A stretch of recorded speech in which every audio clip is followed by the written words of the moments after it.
Associates with your financial market, and this is not a wrap-up, it's just an update for Sunday night, and this is March 7th, 2021, just after 5:35 p.m. Central Time. I got too busy this weekend on other things to put out my weekend update, so I figured I'd do something different and give you this. As we see the market, you're up pretty strong in stock market. Why? Well, you passed the COVID relief bill in the Senate. It's going to go for rubber stamping, basically, back to the House, and then from there to the president's desk where he'll sign that. So we've got that stimulus package done. Now the market's going to move on to infrastructure and look at that. So there's good things. I mean, let's face it, you have pretty good information and economic data. You've got great information, and now you got a COVID bill passed. Interest rates, though, are a problem. As futures go down, you continue to see a rally in those. And the Fed doesn't appear ready yet to step in and do anything. And we're going to get into this quiet time from the Fed where they don't say too much in front of their upcoming, it's not this week, it's the week after, their upcoming FOMC meeting. And you know the market's going to be pressing on that. As for the energy markets, today, out of Yemen, the Houthis sent drones and missiles to attack Saudi Arabia's main terminal of oil. None got through, but there's plenty of drone damage. In other words, they're in this down. The missiles were taken down that were fired at them. And of course, that group is still backed by Iran. I wonder how that plays with the Biden administration taking the Houthis off a terrorist list. I don't get it, but I'm not a politician.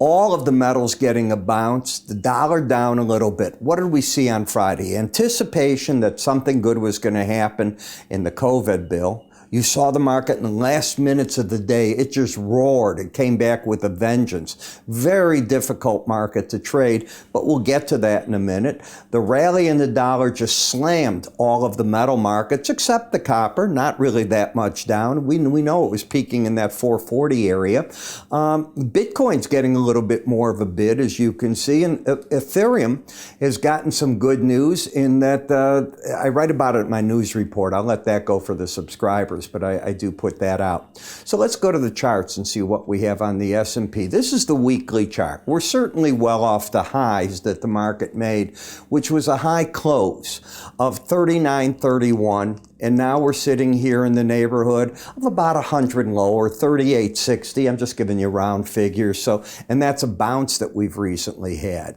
When I take a look at the charts, you came down fairly hard. We had a resistance point up here that we had been talking about for about a week and a half. The market's now coming up, but is it going to be able to do anything to get through that? When I take a look at the swing line, we still have a bearish pattern. I know it's hard to believe with this monster rally that we recently had on Friday, where you were up on the day 2%, up basically 73 points, and you're following through. But you've got to take out 39.12 to take out the last high in the market. That's formed by the swing line, these brown lines. And what they do is they look at the day prior to them. So tonight they're looking at Friday's action. And I have set up a rules. I created this indicator that looks to see, do we have a higher high, a lower low, an inside day, or an outside day up, or an outside day down. 5 elements, and it draws the line according to what's going on. And it will form apexes at tops and bottoms. And the idea there is it's defining a trend based on a certain set of rules without you deciding where's the high, where's the low. And basis that, if you take that, until you take it out, you set up a trend. Now, is it always trending? No. You could have a pattern of a higher high and a lower low and just keep doing that where you're not going anywhere. That isn't what we've got. So as I look at it, 39.12 is the number right now.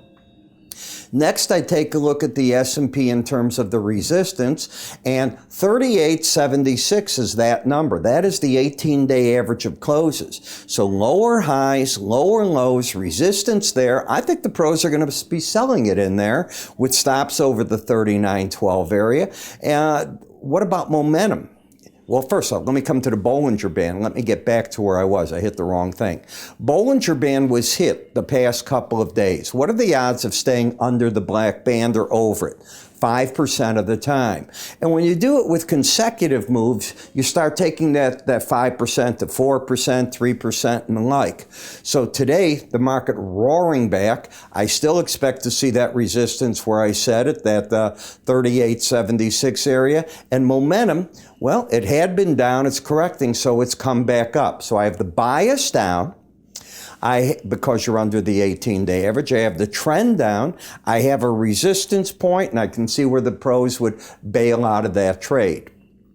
In the NASDAQ, you got down to the lower Bollinger Band and the 100-day average. Often when you hit a big number, a 100-day average or a 200, if you get through the 100, they're big support zones because a lot of moving average followers watch those and they'll say, that's just a correction down to that number. Did the bigger picture change? So you're starting to get the combination of buying there. Did that change anything? No. The trend is still lower highs, lower lows, but you hit downside targets. Actually, hit your first one right here. You'd hit them before and had good rallies off of them and bouncing. I don't think you're going to attract short selling down here because you're so oversold. That doesn't mean the trend isn't down. I just don't think the pros will fall into that trap. In the Dow, the big picture, and I'm going to back you off a couple of days, is this. You're stuck between the upper and lower Bollinger Band. What I mean by that is, you stuck your neck down on it on Thursday rather, tried to keep the market down hard. Then on Friday, you came right back up, and tonight you're trying to go up. If I'm right, you'll fail on upsides and downsides as you're now doing what I call that churn. And it's right within here that you go nowhere. Momentum trying to come up, bias up. You got up high enough tonight to take out a previous high. So you have a lower low, higher high, no trend. In the Russell, you're in a downtrend. You have the pattern of lower highs, lower lows. So the first time you hit the Bollinger Band bottom right here is where I think the pros took their positions off. The market came back at them on Friday. You're coming up again tonight, but I would assume that you're going to see pros try to sell the market to see if they can keep the trend in place at that 22.38 level. And I think they'd throw in the towel if you get over 22.81.5, but that'll just mean that you got a market that's not going anywhere and we're in that churning period. The VIX isn't open, but you can assume it's going to be lower if you come in when it does open in the morning. It'll probably get back to that 18-day average if we're about where we're at in the stock indices, because all of them are higher, and this would go inverse to that. In the bond market, what we did, and this gives you an idea how bearish this market is. You lost an embedded reading. That normally means you make a run for the 18-day average. In order to know that's not going to happen and something else is taking place, you'd have to take out the most recent low. And you can see what this market is doing. That's exactly what it's doing. This market is just saying it's baked in.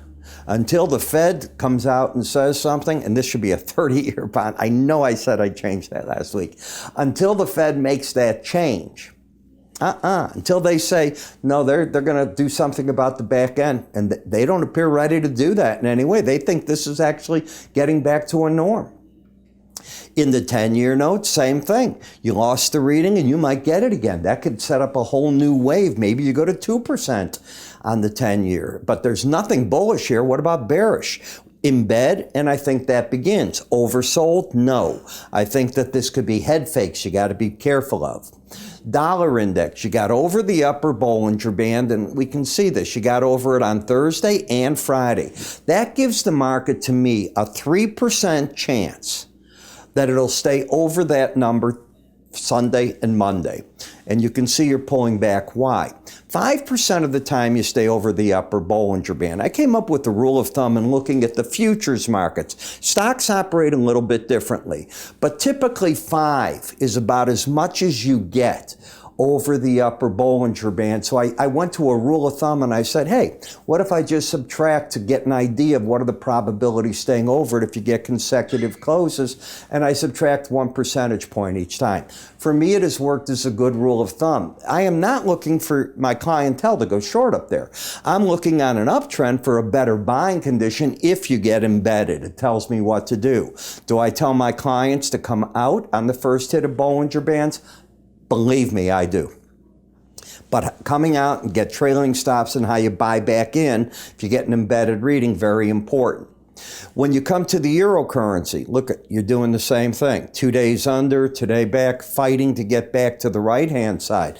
But you've seen a dramatic final outcome of the fact that the euro has gone into a bear trend, the dollar into an uptrend, and if I back off here to just give you an idea, you have been stuck in no man's land since back here at the very, I'm going to call it around February 8th to 10th, right here. That started this whole churn where you didn't go anywhere up or down, and now you're finally getting to the point where you've broken out. Does that mean I think the pros are going to step in here and do heavy selling? No, it doesn't. What it means is I think on big rallies, they will be looking to test the short side. In the British pound, it's sort of similar to what we see in the dollar and the euro, that churn. So this easy uptrend play ended, and now you're just churning back and forth, and it's very painful. In Bitcoin, I think we've seen the correction so far. Now you've got the higher lows, higher highs. You're over the 18-day average. Until you take out 46,295, that may have been it to the downside, and now you're waiting to see to develop a lasting uptrend again. But I want to come back to that for a minute. That chart is right now on the friendly side. In Brent versus WTI, well, you put checks back in people's hands in the U.S. You got great news on COVID around the world in terms of vaccines coming out. Now there's a pill they're talking about that could be approved in 5 months for the current version that you could take as well to mitigate, if you get it after the herd population is vaccinated, to take that part down. In Brent, you can see higher lows, higher highs. Do I ever tell my clients to buy over a Bollinger Band? Zero. Never. Doesn't mean it can't go higher. It's not a high probability trade. Same in WTI. Bull trends? Absolutely. Getting ahead of themselves? I think so. Gasoline, this is the one that I'm still very friendly on, going up. My friends were telling me they were trying to get tickets to Arizona. These are people that live there. And they fly, all the time because they have homes there. They can't get on airplanes until the 20th if you wanted to fly, in first class. I don't know what coach is like. They told me it's jammed. So the kids are going everywhere right now, and people are traveling again as well. You've got, obviously, spring break coming up. You have warm weather. You have baseball season going. But that's the important thing. You're starting to see demand coming back. So you look for those normal things to come back to the market. And in gasoline, I can't get away from my overall bearishness in this market. We had that winter cold freeze that hurt Texas and all that. But since that's broken, the market is broken with it. This just looks to me like a market that's going to need a hot summer to get anything really going. I'm Ira Epstein. I want to remind you that in the morning, my morning futures videos are there. Now, those are for my subscribers. I put them out at 5:40 in the morning, and let me tell you what I do with them. I give you the world news as I'm seeing it. The idea there to bring the news to you, what the chart action has done overnight, get you all set for the day's trading, throw out recommendations, both short-term, medium-term, long-term. On the weekend, which I did put out this weekend, I put out, in addition to this, just weekly charts, in addition for them for longer-term trades. You can view it on computers, tablets, and we give you a free, the word is free, Android, iOS app so that you can look at them there as well. How do you look at what I do? Well, I put them in this sequence, and there's a scroll bar if you go to our website, and they're all there for you to see in big letters. I'm older, so I want to read real clear where you're at in the video, what it's doing, and how it works. This is the pricing of it. If you're interested, just simply go to the website, go to research. Everything you need is right there. I'm Ira Epstein. You have a great day. Talk to you soon.